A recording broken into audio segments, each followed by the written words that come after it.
Hello, it's time for your spelling and dictation, and this is Level F, Lesson 4. It's called Family Secret. Come on, Thorny. There's my mom. Tommy headed toward the red sedan in the school drive, his friend right behind him. Mrs. Rawson turned to greet them as they climbed in the back seat. Hi, boys. How was your day? Oh, very good, ma'am, Thorny replied politely.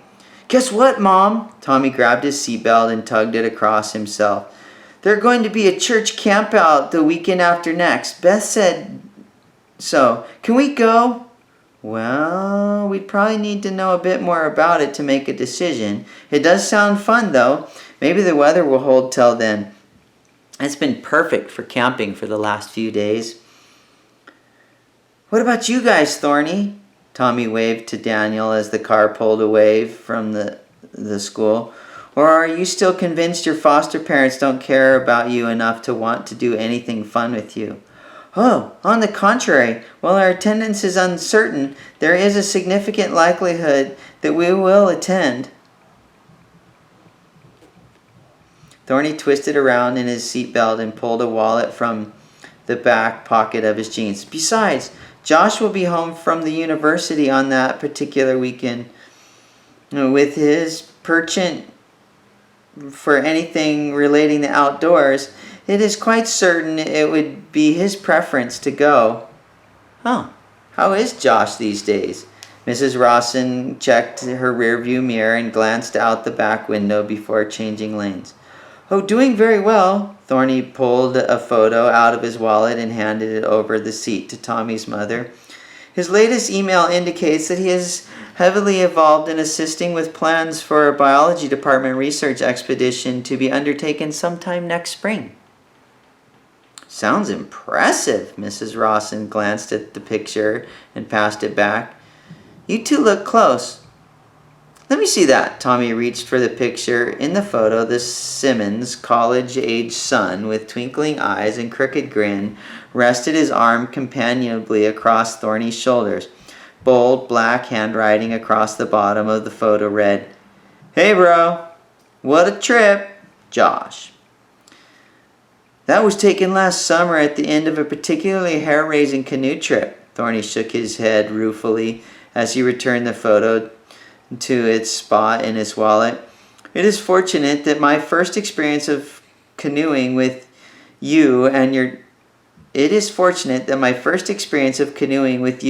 dad, Tommy. Even so, I was hardly prepared for Josh's idea of a canoe trip. As it was, I simply hung on for dear life. Tommy teased.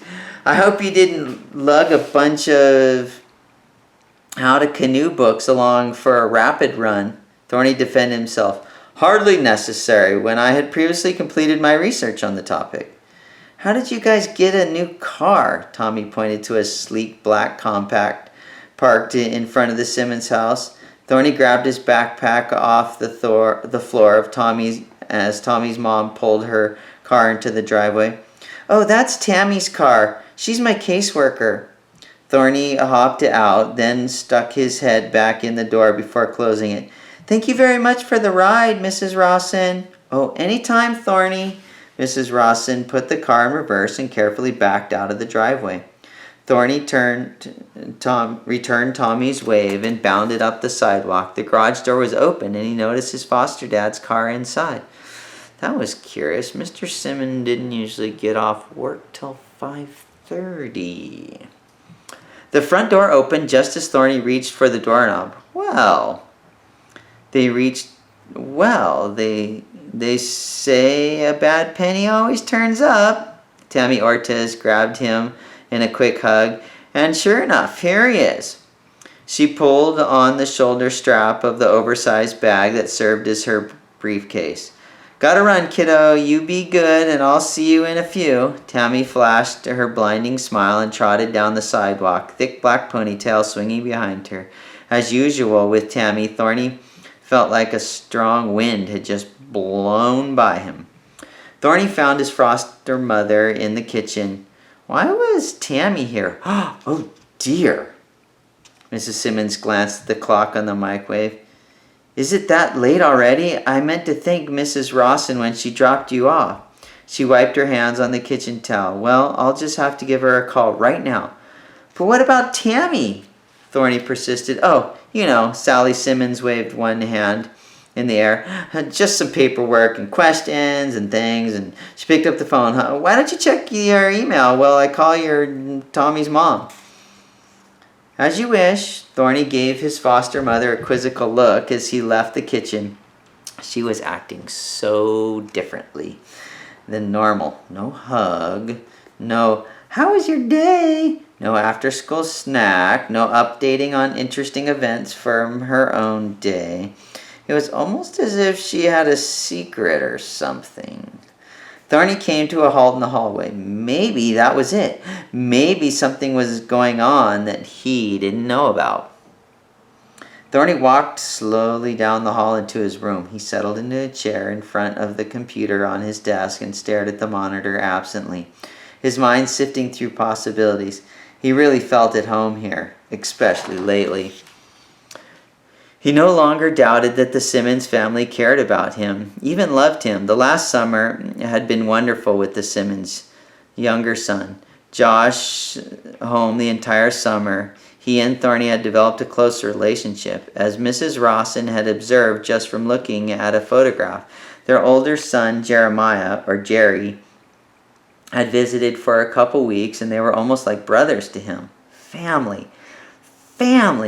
Maybe the Simmons were planning to adopt him. That must be it. Thorny jumped up and rushed back down the hall. It all made perfect sense. No one was in the kitchen, but Thorny could hear voices in the family room, so he hurried that way. How are we going to tell Thorny? Sally Simmons' voice stopped. Thorny was just before he reached the family room. Without considering his actions, Thorny stepped over the wall and slipped closer to the open doorway to listen. We'll have to tell him the truth. Mr. Simmons sounded worried. Probably the sooner the better, so he has a chance to get used to it. I don't think it's going to be easy for him. He's already had so much change in his young life. He moved around from foster home to foster home. Thorny could hardly catch Mrs. Simmons' soft question. Do you really think we should go through with it? We've talked it over and prayed about it, and it seems to be the thing we should do. Mr. Simmons sighed deeply. I'll go talk to the principal tomorrow afternoon to explain the situation and make transfer arrangements. That's probably best. There was a creaky sound. Thorny recognized as Sally Simmons' favorite walker. Mr. Decker is sure to have questions for us, even though Tammy will be talking to him as well.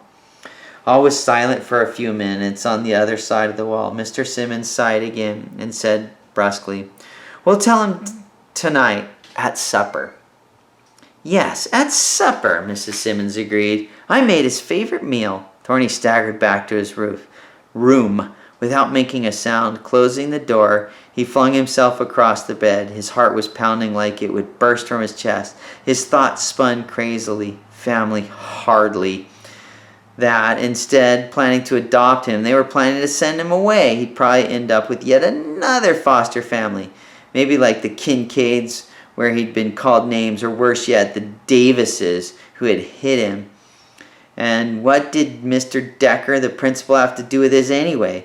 Why were his caseworker and foster parents both talking to him? Had Mr. Decker told them something that made them want to get rid of him? He must have.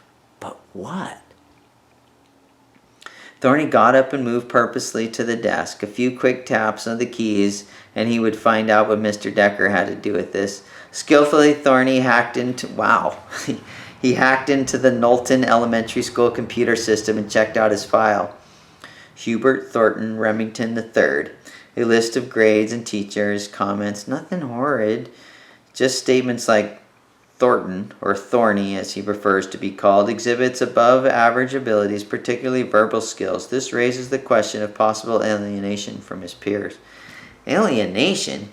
He'd show them alienation. When he was gone, they'd have reason to remember him and his above average abilities. Fingers flying, Thorny changed his file, and that file change this file and that file in the school records.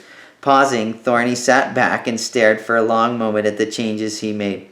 Suddenly the screen went blank before his eyes as the screensaver kicked in. It was an image he'd created himself. He'd gotten into the habit of using the weekly scripture from school as his screensaver to help him learn each verse and review it daily. Now the orange letters stood out against the dark blue background. The character of even a child can be known by the way he acts, whether what he does is pure and right. Proverbs 20:11. A prick of guilt made Thorny squirm. What he'd done wasn't exactly pure and right. Then he thought of being shoved out of the home he'd grown up to love. Sure, he couldn't be pure and right either, so what if he wasn't pure and right? It probably wouldn't matter. Whenever he was headed away, Thorny skipped supper. He told his foster parents he was sick to his stomach and went right to bed. The concern on their faces seemed real enough. That night, for the first time in a very, very long time, Hubert Thornton Remington III cried himself to sleep. All right, the battery's dying on the camera, so I got to do this quick.